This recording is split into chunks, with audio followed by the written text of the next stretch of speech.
Cada 22 de agosto se celebra a nivel mundial el Día del Folclor y hoy en Mixquitaqui tenemos una programación especial. Vamos a conocer la música de la región Apurímac. Desde Aymaraes llegan los hijos de Tintay y Chinita de Aymaraes.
los hijos de Tintay, bienvenidos, Chinita de Aymaraes, gracias por acompañarnos. Hoy estamos de fiesta y es una alegría tenerlos aquí en el programa. Gracias por acompañarnos. Muchísimas gracias, Damaris. Gracias por la invitación a la señora Saiba, a su mamá. Muchas gracias. Aquí estamos los hijos de Tintay y Chinita de Aymaraes, representando a nuestro Apurímac Aymaraes. Eso, claro que así sí. es. Chinita, me imagino que tú has crecido rodeada de cantos, de celebraciones, de fiestas donde has podido llenar tu corazón de toda nuestra cultura andina. Cuéntame, ¿cómo así empezaste a cantar? Uy, es una larga historia. Bueno, siempre en la sierra pues cultivamos el folclore, lo que siempre llevamos, ¿no? Las fiestas costumbristas que hacen siempre, ¿no?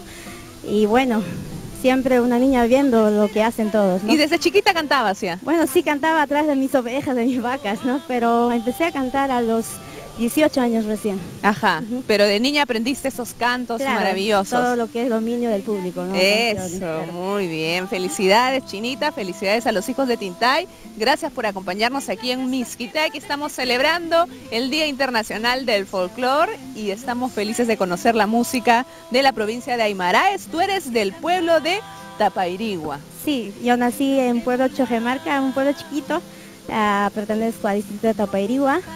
Y desde 2011 nos juntamos con los hijos de Tintay y hasta ahorita seguimos trabajando, ¿no?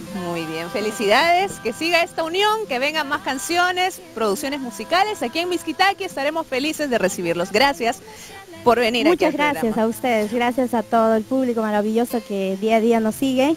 Gracias a todo Apurímac, Ayacucho, Huancavelica, Cusco, Huancayo, a todo el Perú. Muchas gracias. ¿Y ahora qué nos vas a cantar? Bueno, ahora nos vamos con un Santiago netamente apurimeño, por supuesto, Cintita y Aurorita. Eso, muy bien, los hijos de Tintay y Chinita de Aymaraes aquí en Mixquitaqui.